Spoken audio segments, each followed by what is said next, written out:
Okay. మందార చెట్టు లేని ఇల్లు అంటే నాకు తెలిసి పల్లెటూళ్ళలో ఉండదనే చెప్పొచ్చు.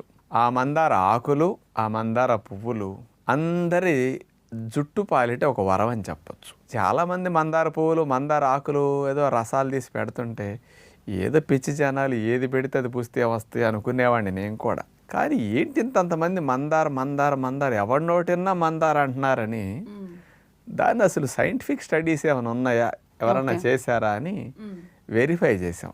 ఓకే. 40 పరిశోధన పత్రాల యొక్క సారాంశాన్ని అమెరికా దేశం వారు 2015 సంవత్సరంలో రట్గర్స్ యూనివర్సిటీ యుఎస్ఏ వారు వాళ్ళు ఇచ్చినవి.